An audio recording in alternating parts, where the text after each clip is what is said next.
الحمد لله رب العالمين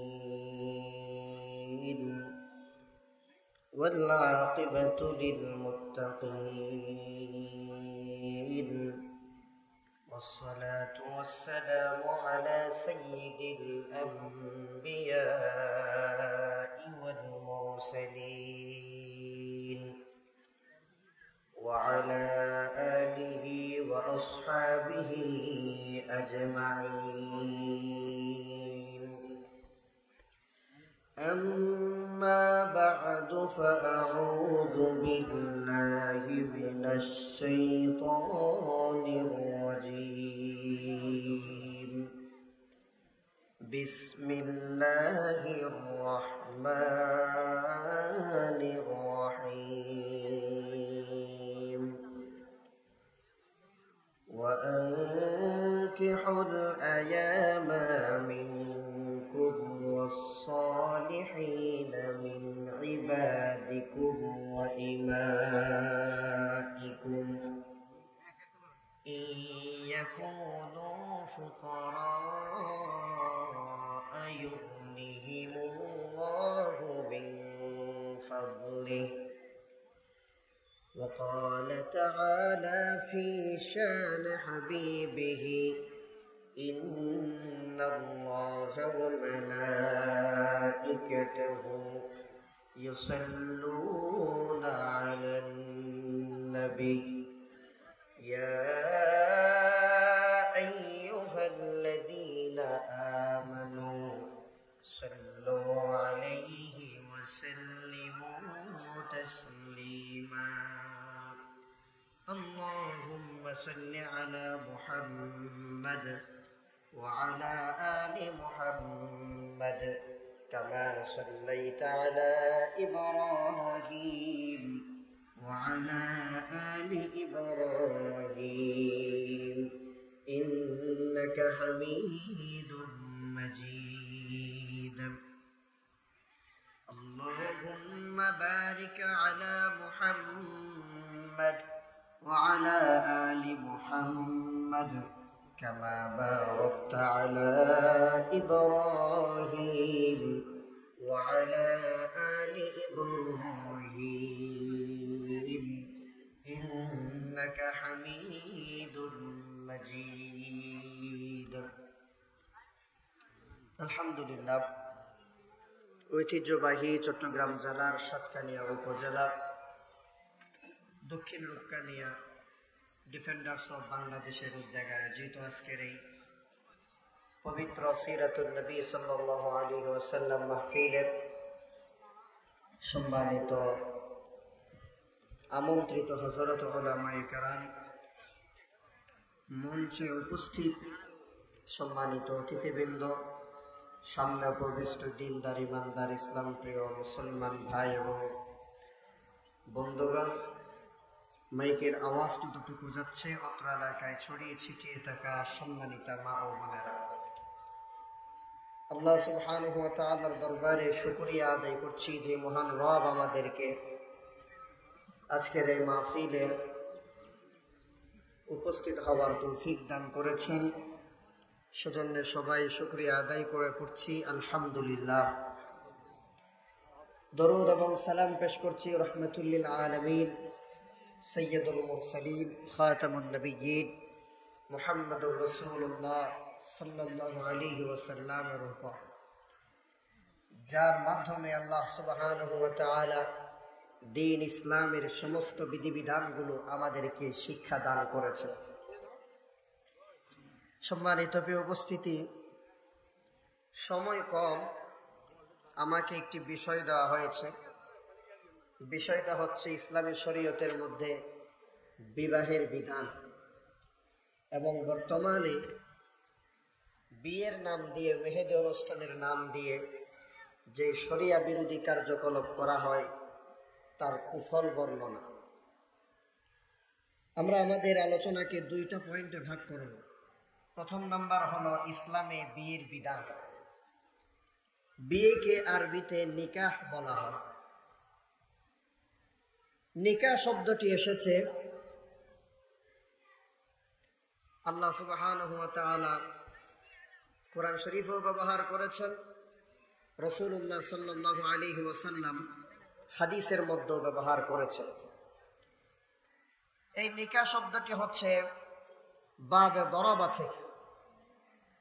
নিকাহ শব্দের অর্থ হলো আল আকদ, চুক্তিবদ্ধ হওয়া, অথবা আদম্ম, মিলানো। অর্থাৎ একজন ছেলে এবং একজন মেয়ে দুইজনকে একই মেরুতে নিয়ে আসা, দুইজনকে একই চুক্তিতে আবদ্ধ করা, দুইজনকে শরিয়ার বিধিবিধান অনুযায়ী মিলিয়ে দেওয়াকেই ইসলামের মধ্যে বিয়ে বলা হয়। পরিভাষায় কিতাবের মধ্যে এসেছে আন নিকাহু হুয়া আকদুত তাজওয়ীজ লিমিলকিল মিতআ। ইমাম আবু হানিফা রাহিমাহুল্লাহ উনার মাসআলা হলো, কোরআন হাকিমের মধ্যে আল্লাহ তাআলা বলেছেন সুর যখন চুরি করে, কোরআন শরীফের বিধান হলো তাকে হাত কেটে দেওয়া। আল্লাহ রাব্বুল আলামিন বলেছেন আস-সারিকু ওয়াস-সারিকাতু ফাকতাউ আইদিয়াহুমা, চুরিকারী পুরুষ এবং চুরিকারী মহিলা, এদের শাস্তি হলো তারা চুরি করার কারণে অপরাধী সাব্যস্ত হলে তাদেরকে হাত কেটে দেওয়া হবে। কয় টাকা বা কতটুকু সম্পদ চুরি করলে হাত কাটা হবে, এ ব্যাপারে উলামায়ে কেরামদের মধ্যে মতবিরোধ রয়েছে। তার মধ্যে আমাদের মাযহাবের ইমাম, হানাফি মাযহাবের ইমাম আবু হানিফা রাহিমাহুল্লাহ বলেছেন, কেউ যদি সর্বনিম্ন 10 দিরহাম চুরি করে তাহলে তাকে হাত কাটতে হবে। এই হাত এটা একটা শরীরের অঙ্গ, পা শরীরের অঙ্গ, মাথা শরীরের অঙ্গ। একজন মানুষ, পুরুষ যখন মোহরানা আদায়ের মাধ্যমে, চুক্তিবদ্ধ হওয়ার মাধ্যমে আরেকজন স্ত্রীর সাথে মিলিত হয়, ফতোয়ার কিতাবের মধ্যে লেখা হয়েছে এই যে মোহরানাটা দিয়ে ওই নারীর শরীরের অংশ ভোগ করার অধিকার লাভ করলো এই ছেলেটা, সেটাকেই বিয়ে বলা হয়।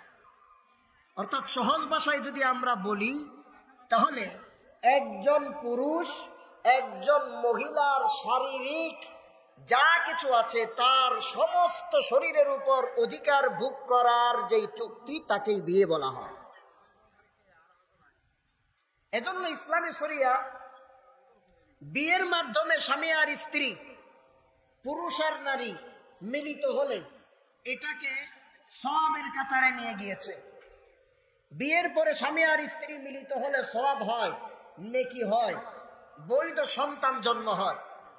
আর এই নিকাহ ব্যতীত, আকদ ব্যতীত যদি কোনো পুরুষ অথবা নারী তারা মিলিত হয় তখন এটা জিনাহের পর্যায়ে চলে যায়, এবং সেই মিলনের মাধ্যমে যদি কোনো সন্তান গর্ভের মধ্যে চলে আসে সেটা অবৈধ এবং যার সন্তান হয়। এটার জন্য ইসলামী শরীয়তে আল্লাহ তাআলা শাস্তির বিধানও রেখেছে। এজন্য বিয়ে বলা হয় মোহরানা আদায়ের মাধ্যমে একজন স্বামী আরেকজন স্ত্রীর ভরণ পোষণের দায়িত্ব, তার শরীরের চাহিদা মেটানোর দায়িত্ব যখন গ্রহণ করা হয় তাকেই বিয়ে বলা হয়। আর এই বিয়েটা ইসলামের মধ্যে এত গুরুত্বপূর্ণ, আল্লাহ সুবহানাহু ওয়া তাআলা এই পৃথিবীতে যত নবী রাসূল প্রেরণ করেছেন প্রত্যেক নবী রাসূলের সুন্নতের মধ্যে, শরীয়তের মধ্যে আল্লাহ তাআলা বিয়েটাকে আবশ্যক করে দিয়েছেন। সুবহানাল্লাহ, এটা এত মর্যাদাবান। পৃথিবীতে সর্বপ্রথম বিয়ে হয়েছে জান্নাতের মধ্যে, পৃথিবীর কোন মসজিদের মধ্যে বিয়ে হয় নাই। আল্লাহ সুবহানাহু ওয়া তাআলা কোরআনে হাকিমের মধ্যে আমাদেরকে জানিয়ে দিয়েছেন নবী মুহাম্মদের উম্মতের জন্য নয় শুধু বিয়েটা, আমি আল্লাহ এর আগে যত উম্মত, যত নবী এই পৃথিবীতে এসেছে সকলকেই বিয়ের জন্য আমি আল্লাহ তাআলা নির্দেশ দিয়েছি। এবং নবী রাসূলদেরকে আমি আল্লাহ তাআলা বিয়ে করানোর পরে তাদের পরিবারের মধ্যে সেই স্ত্রীদের মাধ্যমে আমি আল্লাহ সন্তানও দান করেছি। আল্লাহ রাব্বুল আলামিন কোরআন হাকিমের মধ্যে বলছেন, ওয়ালাকাদ আরসালনা রুসুলাম মিন ক্বাবলিকা ওয়াজআলনা লাহুম আজওয়াজান ওয়া যুররিয়া। আল্লাহ তাআলা বলেন, নবী আমি আল্লাহ সুবহানাহু ওয়া তাআলা আপনার আগে অসংখ্য নবী রাসূল এই দুনিয়ার জমিনে প্রেরণ করেছি। ওয়ালাকাদ আরসালনা রুসুলাম মিন ক্বাবলিকা, অবশ্যই আপনি নবী একজন নন, আপনার আগে আমি আল্লাহ তাআলা এই দুনিয়ার জমিনে আরো অসংখ্য নবী রাসূল প্রেরণ করেছি। এদেরকে আমি আল্লাহ তাআলা ওয়াজআলনা লাহুম আজওয়াজান ওয়া যুররিয়া, তাদের প্রত্যেকের জন্য স্ত্রী এবং সন্তান সন্ততি পরিবার পরিজন আমি আল্লাহ তাআলা দান করেছি। প্রত্যেক নবী রাসূলকে আল্লাহ তাআলা বিয়ে করিয়েছেন, বিয়ের সিস্টেমটা আল্লাহ তাআলা চালু রেখেছেন। সর্বপ্রথম বিয়ে হয় আদম এবং হাওয়া আলাইহিস সালাতু ওয়াস সালামের মধ্যে। আল্লাহ রাব্বুল আলামিন আদমকে সৃষ্টি করার পর জান্নাতে রাখলেন। জান্নাতে রাখার পর আদম আলাইহিস সালাতু ওয়াস সালামের মন মরা ভাব আল্লাহ তাআলা বুঝতে পারলেন, কেন আদমের মন মরা, কেন আদমের মনের মধ্যে অশান্তি। তার মানে আল্লাহ তাআলা বুঝে ফেললেন আদমের সঙ্গীর প্রয়োজন। একজন পুরুষ জীবনে কোনোদিন একজন নারী ছাড়া পরিপূর্ণ সে হতে পারে না, কারণ প্রত্যেক স্বামী আর স্ত্রী এরা হচ্ছে একজন আরেকজনের লেবাস, পোশাক। আল্লাহ তাআলা বলেছেন, হুন্না লিবাসুন লাকুম ওয়া আনতুম লিবাসুন লাহুন্না, তোমরা একজন আরেকজনের পোশাক। পোশাক ছাড়া যেমন কোনো পুরুষ বা কোনো মহিলা থাকতে পারে না, কোনো মানুষ থাকতে পারে না, ঠিক তেমনি ভাবে স্ত্রী ছাড়াও কোনো পুরুষ থাকতে পারে না, আবার পুরুষ ছাড়া স্বামী ছাড়া কোনো স্ত্রীও থাকতে পারে না, যদি তার কোনো সমস্যা না থাকে।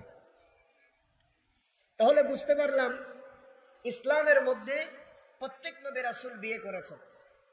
আল্লাহ তাআলা আদম আলাইহিস সালাতু ওয়াস সালামের জন্য সঙ্গী হিসাবে বাছাই করলেন, পাত্রী নিযুক্ত করলেন হযরতে হাওয়া আলাইহিস সালাতু ওয়াস সালামকে।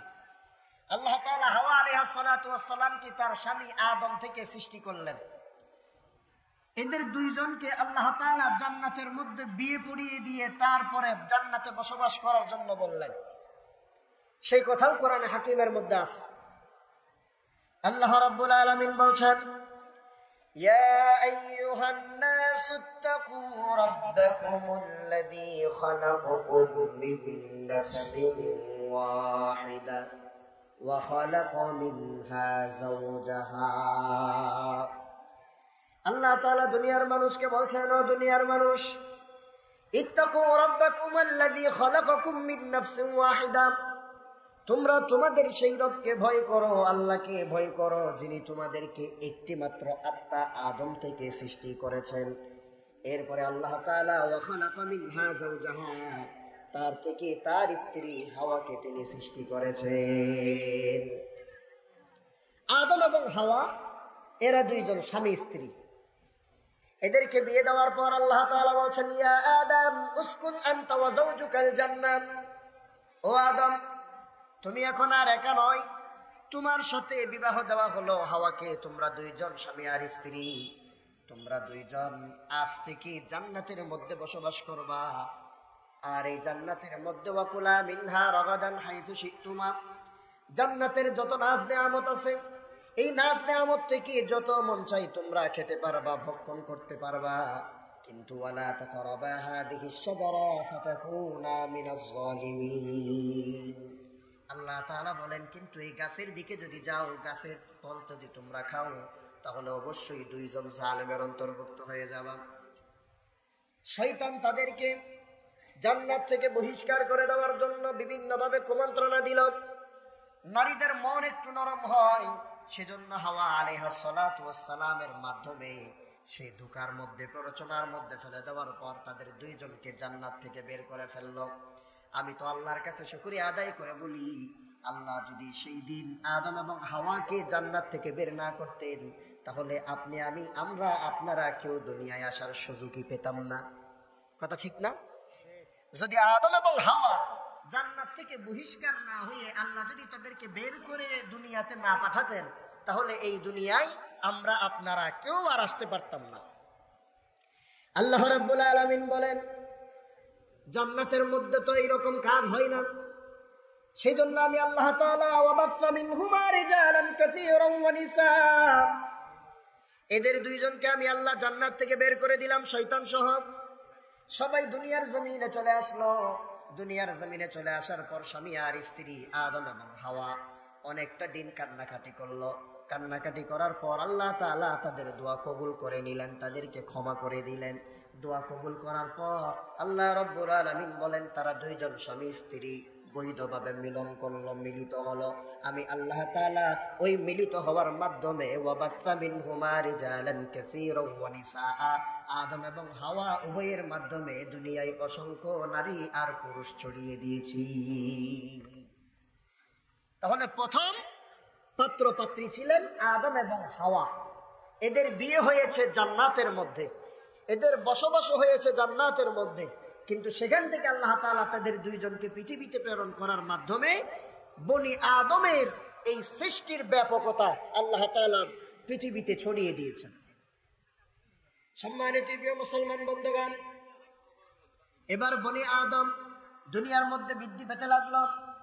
আদম আলাইহিস সালাতু ওয়াস সালামকে আল্লাহ তাআলা প্রতি বছর দুইটা সন্তান দান করতেন, একটা সন্তান মহিলা আর একটা সন্তান পুরুষ।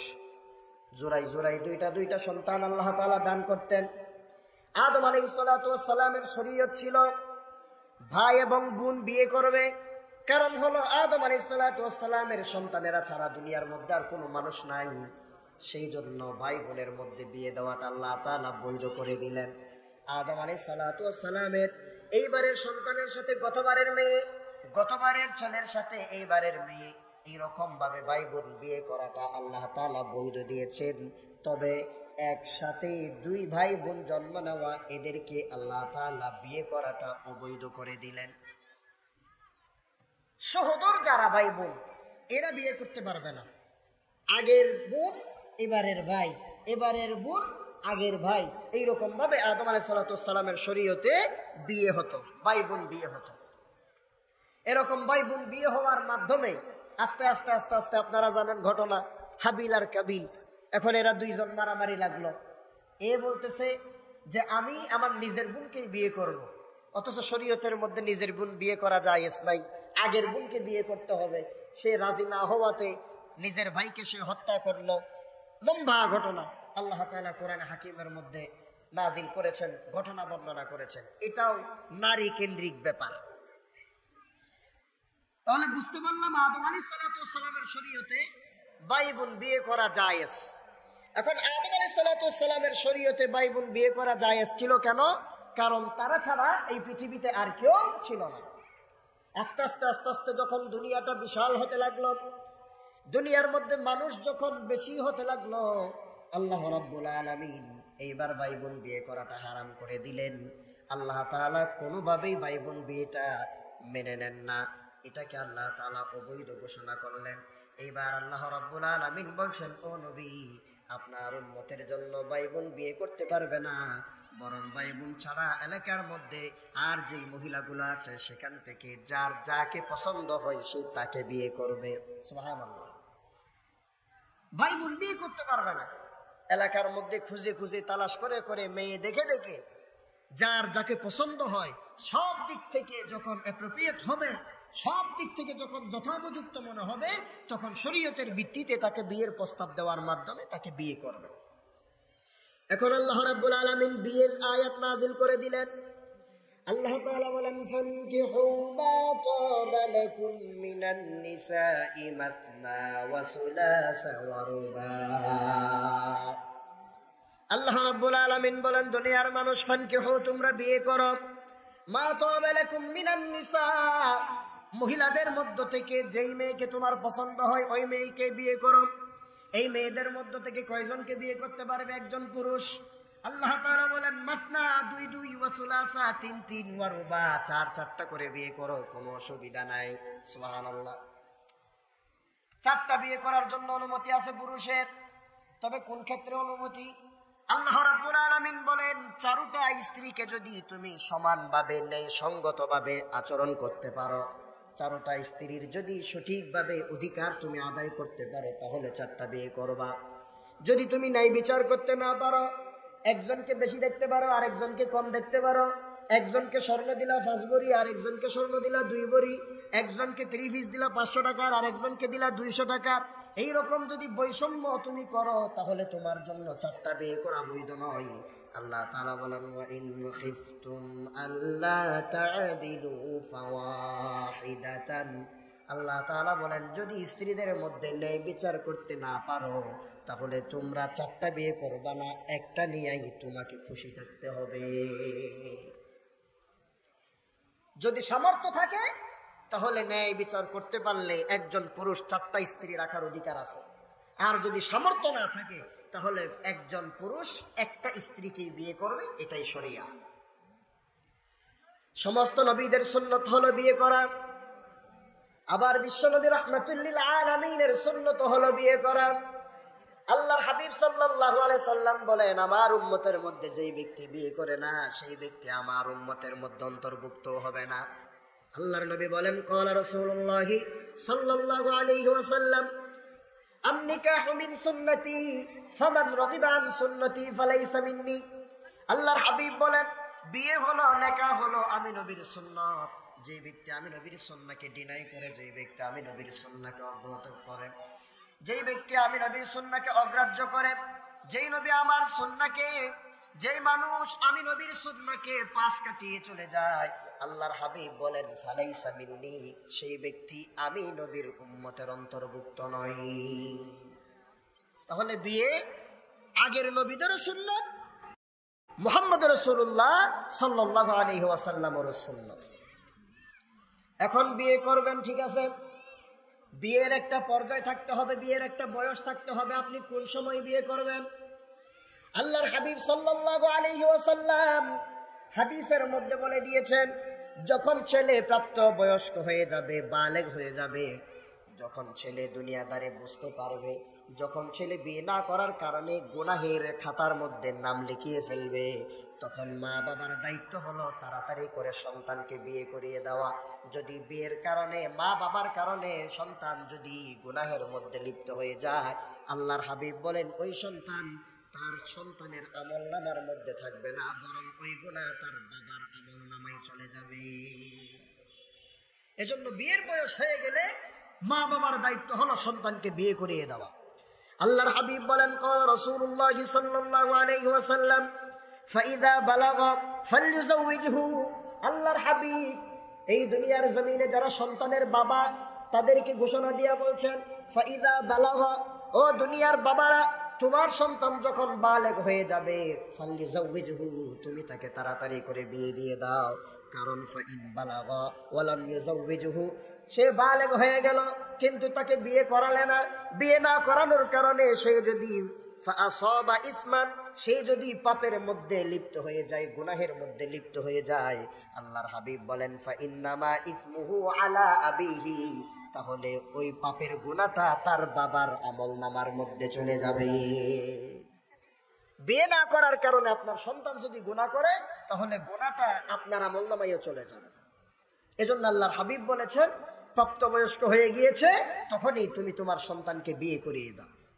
আবার বুখারী মুসলিমের বর্ণনা, আল্লাহর হাবিব সাল্লাল্লাহু আলাইহি ওয়াসাল্লাম বলেন হাদিসের মধ্যে কোন যুবকেরা বিয়ে করবে, আল্লাহর হাবিব বলেন ক্বালা রাসূলুল্লাহ সাল্লাল্লাহু আলাইহি ওয়াসাল্লাম ইয়া মা'শারাশ শাবাব মান ইসতাতা'a মিনকুমুল বা'আতা ফালইতাযাওয়াজ। আল্লাহর হাবিব বলেন ও যুব সমাজ, যদি তোমাদের সামর্থ্য থাকে, টাকা পয়সা থাকে, তাহলে তাড়াতাড়ি দৌড়ায় যা, বিয়ে কর, তাড়াতাড়ি বিয়ে কর। আল্লাহর হাবিব বলেন তাড়াতাড়ি করে বিয়ে করো সামর্থ্য থাকলে। এখন সামর্থ্য দুই প্রকার। সামর্থ্য কয় প্রকার বলেন? কয় প্রকার?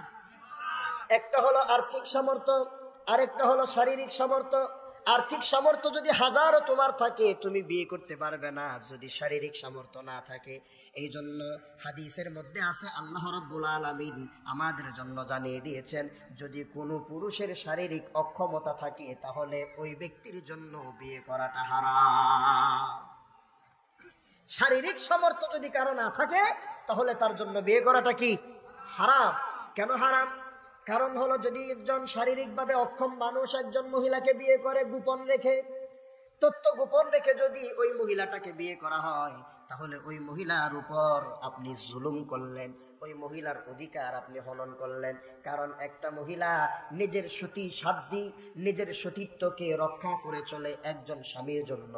আপনি তার স্বামী হয়ে তাকে সেইটা দিলেন না, তার অধিকার আপনি হনন করলেন, তার অধিকার থেকে আপনি তাকে বঞ্চিত করলেন, সেই জন্য আপনি গুনাহগার হয়ে যাবেন। এই জন্য আল্লাহর হাবিব বলেন, ইয়া মাশারাস শাবাব, হে যুব সমাজ, মানিস্তাতা মিনকুমুল বাআতা, যদি তোমার শক্তি এবং সামর্থ্য, শক্তি মানে হলো শারীরিক শক্তি, সামর্থ্য মানে হলো টাকা পয়সার সামর্থ্য, এই দুইটাই যদি তোমার থাকে তাহলে তুমি তাড়াতাড়ি করে বিয়ে করো। কারণ হলো বিয়ে করলে লাভ কি? আল্লাহর হাবিব বলেন, ফাইন্নাহু আগাদ্দু লিল বাসার ওয়া আহসানু লিল ফারজ। আল্লাহর হাবিব বলেন, যদি তুমি বিয়ে করে ফেলো, বিয়ে তোমার চোখকে নিচে নামিয়ে রাখবে, তোমার লজ্জাস্থানকে হেফাজত করবে। বিয়ে করলে দুই লাভ, নিজের চোখ হেফাজত হয়, লজ্জাস্থানের হেফাজত হয়। এজন্য বান্দা, আমার উম্মত, তাড়াতাড়ি করে বিয়ে করো। আর যদি কারো সামর্থ্য না থাকে, ধরেন যে শারীরিক সামর্থ্য আছে কিন্তু টাকা পয়সার সামর্থ্য নাই, আল্লাহর হাবিব বলেন, তাহলে তোমরা কি করবা? আল্লাহর হাবিব সাল্লাল্লাহু আলাইহি ওয়াসাল্লাম বলেন, ওয়া মান লাম ইয়াস্তাতি ফাআলাইহি বিসসাওম। আর যদি টাকা পয়সার সামর্থ্য তোমার না থাকে, তাহলে তুমি বেশি বেশি করে রোজা রাখো, বেশি বেশি করে রোজা রাখো। কেন রোজা রাখবা? কারণ হলো ফাইন্নাহু লাহু উজাউন। আল্লাহর হাবিব বলেন, ও আমার উম্মত, তুমি রোজা রাখলে গুনাহ থেকে বেঁচে যাবা, রোজা রাখলে তুমি খারাপ কাজ থেকে বেঁচে যাবা, অশ্লীল ফাহিশা কাজ থেকে তুমি বেঁচে যাবা। সেই জন্য আমি রাসূল তোমাকে জানাই দিলাম, সামর্থ্য থাকলে বিয়ে করবি, সামর্থ্য না থাকলে রোজা রাখবি। এরপরও জীবনে কোনোদিন নিজে নিজের উপর জুলুম করবি না। নিজে নিজের উপর জুলুম করা যাবে না। এখন নিজের উপর নিজে জুলুম করাটা কি? ও ভাই, বেয়াদবি মাফ করবেন, বিষয় যেহেতু দিছে কথা বলতে হয়। আমাদের যুবকেরা বিয়ে না করার কারণে নিজেরা নিজেদের উপর জুলুম করে, মাস্টারবেশন করে। আল্লাহর হাবিব সাল্লাল্লাহু আলাইহি সাল্লাম বলেন, দুনিয়ার মানুষ বুঝলি না রে, যে সমস্ত মানুষেরা মাস্টারবেশন করে, যে যুবকেরা মাস্টারবেশন করে, আল্লাহর হাবিব বলেন, কাল কিয়ামতের ময়দানে এমন কিছু আমার উম্মত উঠবে যারা নিজেরা নিজেদের হাতকে বিয়ে করেছে। নাউজুবিল্লাহ বলবেন। আল্লাহর হাবিব বলেন, কিয়ামতের ময়দানে আমার এমন কিছু উম্মতকে তোলা হবে যারা নিজেরা নিজেদের হাতকে বিয়ে করেছে। তার মানে তারা মাস্টারবেশন করেছে। এই মাস্টারবেশন এটা এত বড় জঘন্যতম পাপ, জঘন্যতম গুনাহ। আল্লাহর হাবিব এটার থেকে উম্মতকে বাঁচানোর জন্য বলেছেন, তোমার যদি সামর্থ্য না থাকে তাহলে রোজা রাখ। এরপরও বান্দা নিজে জুলুম করবি না, অবিচার করবি না। রোজা রাখলে অবশ্যই অশ্লীলতা থেকে রোজা তোমাকে বাঁচিয়ে দিবে। এজন্য সামর্থ্য থাকলে যত তাড়াতাড়ি পারা যায় আমাদেরকে বিয়ে করে ফেলতে হবে। আল্লাহ তাআলা বুঝার তৌফিক দান করুক, বলি আমিন। সম্মানিত মুসল্লিয়ানি কেরাম, এখন কেমন মহিলাকে আপনি বিয়ে করবেন? মহিলাটা কি রকম হবে? আল্লাহর হাবিব সাল্লাল্লাহু আলাইহি সাল্লাম বলেন, ক্বালা রাসূলুল্লাহ সাল্লাল্লাহু আলাইহি ওয়াসাল্লাম, তাযাওয়াজুল ওয়াদুদাল ওয়ালুদ ফাইন্নী মুকাসিরুন বিকুমুল উমাম। আল্লাহর হাবিব বলেন, এমন পরিবারের মহিলা তোমরা বিয়ে করবা যে পরিবারের মহিলাদের ঘন ঘন বাচ্চা হয়। কারণ হলো বেশি বাচ্চা হলে আমি রাসূল সাল্লাল্লাহু আলাইহি সাল্লাম কারো কিয়ামতের ময়দানে আমার উম্মত বেশি হওয়ার জন্য আমি অহংকার করতে পারবো। এই রকম ভাবে মেয়েদেরকে বিয়ে করতে হবে। এখন তো সময় তো নাই, সামনে আর যাওয়া যাচ্ছে না, আরো অনেক কথা আছে। তাহলে আমরা আজকে শুধু এখানেই শেষ করছি। 1 নাম্বার, বিয়েটা ইসলামের মধ্যে খুব গুরুত্বপূর্ণ, যার কারণে আল্লাহ তাআলা কোরআন শরীফে বান্দাদেরকে বিয়ে করার নির্দেশ দিয়েছেন। 2 নাম্বার, বিয়ে সমস্ত নবীদের সুন্নত, এজন্য পয়গম্বরেরা বিয়ে করেছেন, সংসার করেছেন। 3 নাম্বার, স্পেশালি ভাবে বিয়েটা রাসূলুল্লাহ সাল্লাল্লাহু আলাইহি সাল্লামের সুন্নাত, এজন্য তিনি নিজেও বিয়ে করেছেন। এখন বিয়ে কিরকম ভাবে করতে হবে? সামর্থ্য হলে তখন বিয়ে করতে হবে। এমনি মন চাইছে আমি বিয়ে করব, লাফাইলে ফালাইলে কোনো কাজ হবে না। সামর্থ্য শক্তি দুটোটাই থাকতে হবে, তখনই বিয়ে করবে। আর যদি শক্তি সামর্থ্য না থাকে তাহলে বেশি বেশি করে রোজা রাখবো, আল্লাহর কাছে দোয়া করব, আল্লাহ যেন আমাদেরকে স্বাবলম্বী হওয়ার তৌফিক দান করে। আর যখন বান্দা বিয়ে করে তখন আল্লাহ তাআলা বান্দাকে অটোমেটিক ভাবে সম্পদশালী বানায় দেন, গরিব থেকে ধনী বানায় দেন। আমি যে আয়াত তেলাওয়াত করেছি সেই আয়াতের মধ্যে আল্লাহ সুবহানাহু ওয়া তাআলা বলেছেন যে নেককার স্ত্রী পুরুষ তারা যখন বিয়ে করে ফেলে গুনাহ থেকে বাঁচার জন্য, তখন আমি আল্লাহ রাব্বুল আলামিন তাদেরকে নিজ হাতে ধনী বানায় দেই। সুবহানাল্লাহ। আল্লাহ তাআলা আমাদেরকে বুঝার আমল করার তৌফিক দান করুক, আমিন। ওয়া আখির দাওয়ানা আলহামদুলিল্লাহি রাব্বিল আলামিন। আসসালামু আলাইকুম ওয়া রাহমাতুল্লাহি ওয়া বারাকাতুহু।